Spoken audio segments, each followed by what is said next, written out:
I have a crazy goal scorer prediction for Saturday's match. Who can it be? Stay tuned to find out.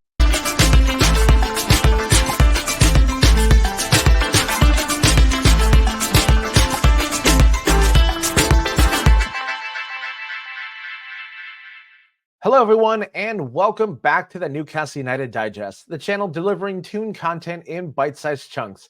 My name is Adam Snyder, and we are finally back from the international break.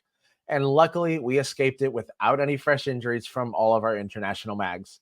And this episode is all about that league match against Brighton this weekend. I'll be talking about our squad's injuries, things to watch for on Saturday, and I do have some predictions for you, and that also includes a very crazy goal scorer prediction, but it will make more sense when I tell you. Now let's just jump right into it, shall we? Just like in recent years, injuries have exposed the necessity to invest in a deeper squad. Unfortunately, that is something that we have not seen, and hopefully it's something that we can see more of in January.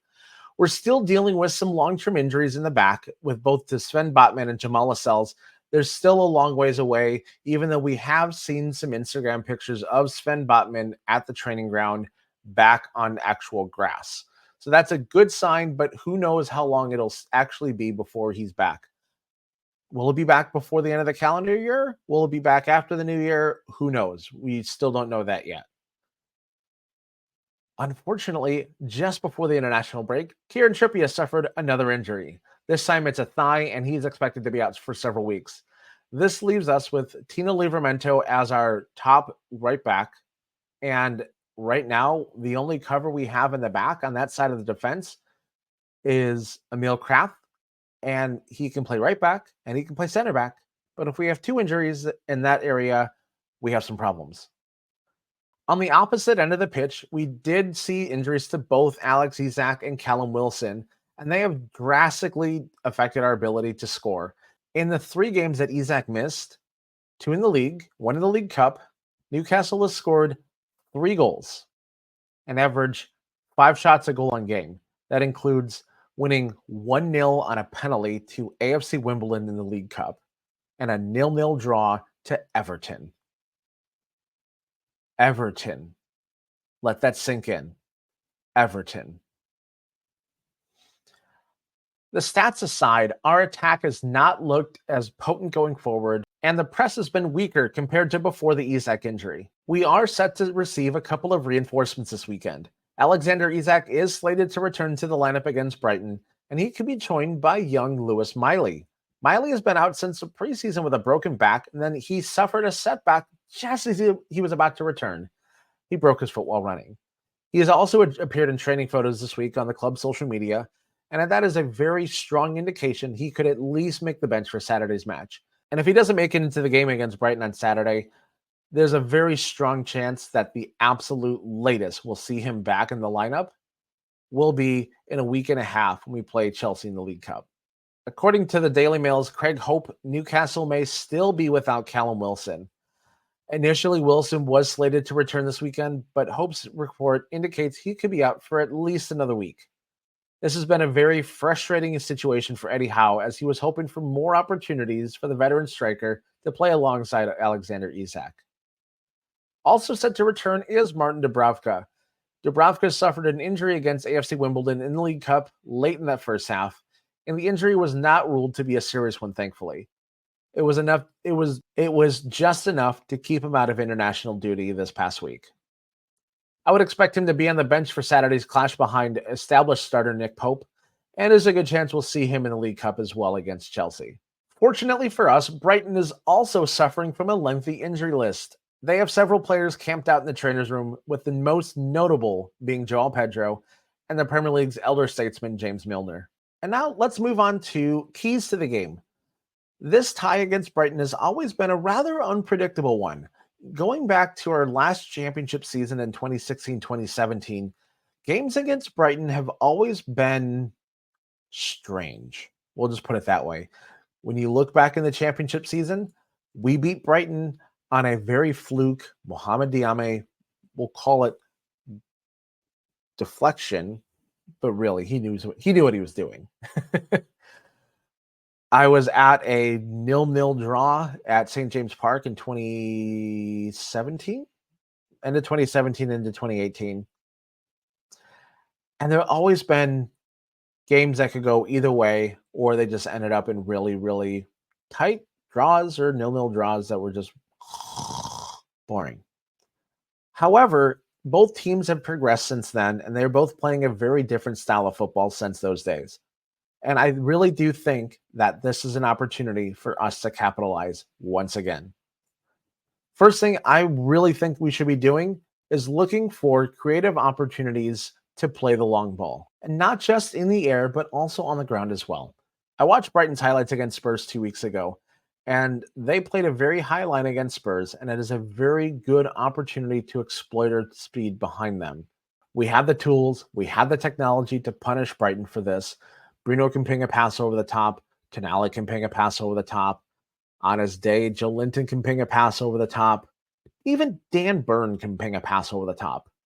Especially Fabian Schär can ping a pass over the top. So when you have all these opportunities to ping passes over their high line and allow Gordon, allow Isak, allow Barnes to get behind them, it allows for more creativity. It allows for more scoring chances. And that's what I really expect to see. Down the stretch, if we see Jacob Murphy come on, he can play him on the ground and exploit those holes that way as well. So this is a defense that is very easily beatable by the team that we have. Another way we can beat them is by pressing. I can't remember if it was a goal that they scored or if it was an opportunity that they created that was really dangerous. That was the result of pressure in Brighton's defensive third. If we can continue to do that against them this weekend, we can force a lot of turnovers and create more chances that way as well. On the other side, we do have to contain Mitoma. Mitoma was a force against Spurs 2 weeks ago, and it was him carrying Brighton on his back that allowed them to get back in the game and win 3-2 against Spurs.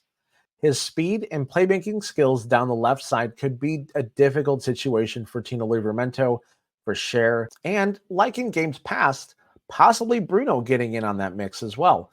It's going to be a team effort to shut him down, and it's something that really needs to happen. Otherwise, all the opportunities that we create going forward are going to be null because he's just going to carry the team on his back until they win. I've talked about 2 opportunities for us to win on the offensive side. One thing that we have to do on the defensive side to win this game. Let's talk about my prediction, shall we? And the first thing I'm going to do, I'm not going to talk about my score predictions. I'm not going to talk about my goal scoring predictions just yet, although I know you want to see what it is. Let's talk about my starting 11 predictions. The obvious one, the easiest one to predict is going to be goalkeeper, and that's Nick Pope. Nick Pope has started, I believe, every single Premier League match so far this season, and I don't see that changing anytime soon. On defense, because of the injury to Trippier, I see a back 4 of Livramento, Schär, Burn, and Hall. This should be very familiar to all of us. There's an outside chance we'll see Lloyd Kelly play instead of Hall, but I really see Hall playing this game. In midfield, I think we'll see Tonali, Bruno, Joe Linton. I don't see Bruno playing more than 60 minutes just because he played both games for Brazil and he is coming back rather late and on a long flight compared to everybody else. So I see him playing 60 minutes and seeing somebody like a Longstaff come on, maybe a Jacob Murphy in his place, maybe even Lewis Miley, who knows? But I don't see him playing more than 60 minutes. And up top, I see us going back to the familiar front 3 of Gordon, Isak, and Barnes. Isak will be back. I see him scoring. More about that in a second. And I think my scoring predictions are going to be favorable for us. I don't see it being a clean sheet. I see it being a rather high-scoring affair, with it being either 2-1 or 3-2 to us. And one of the goal scorers I see being Alexander Isak, of course. I think he'll score in his return back to the side. And I also see Sean Longstaff scoring a goal on Saturday. Hear me out. Like I mentioned before, he's going to be able to make runs that he normally does behind defenses that create problems. He's not a very talented footballer, but he has good football IQ. He knows when to make these runs. He knows that these runs stretch out defenses, and he knows that if he doesn't get the scoring opportunity, somebody else is going to. But in this game, I really see him getting an opportunity to rifle a shot or two on goal from right on the edge of the 18 in pretty similar areas to where we've seen him score goals. Like I mentioned, the goal against PSG in the Champions League. I took a quick look before I recorded this on FanDuel, and I saw that the odds for him to score is a plus 650. And I really do think that's worth a pretty cheeky bet between now and Saturday.